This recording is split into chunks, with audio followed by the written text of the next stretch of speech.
için Adilcavaz ilçesine bağlı Sütey Yaylası alanındayız şu anda.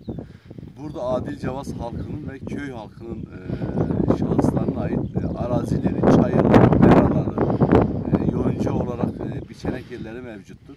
Yaklaşık bir ay sonra otlar biçilme dönemine geldiği zaman ilçe halkı ve köy halkı gelir biçerler, kuruturlar ve hayvanlarına kışın yedirmek için stok yaparlar. Ayrıca ilçe halkı ve köy halkı burada çeşit farklı otları toplamak için gelirler. Örneğin sirmo dediğimiz peynire donanan bir ot var. Manda dediğimiz bir ot var. Mantar var, doğal mantar, bunlar toplarlar. Daha sonra jağ dediğimiz salamura yaparlar.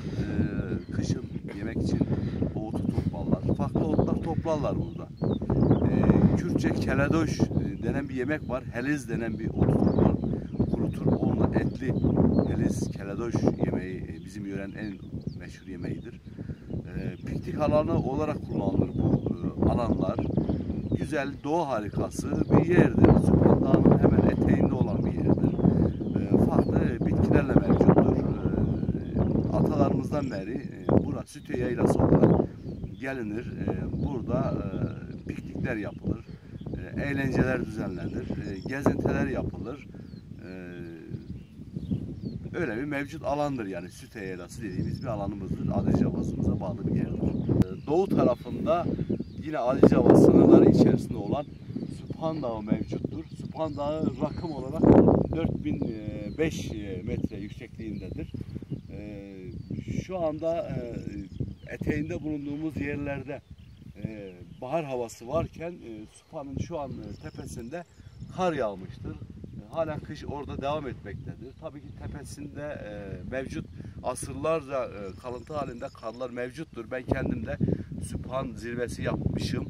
Orada bayağı bir kar kalıntıları vardır. Yani kat kat olan asırlardır. Kar mevcuttur orada. Süphan Dağı eteğinde köyler mevcuttur. Kuzey tarafında Patmos, batı tarafında Malazgirt ilçesi mevcuttur.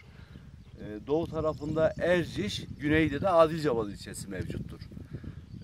Süphan Dağı da çevre köylerden eteklerinde olsun, tepesinde olsun hayvanlarını otlatmaya getiren köylüler vardır. Hayvanlarını mera olarak kullanıyorlar.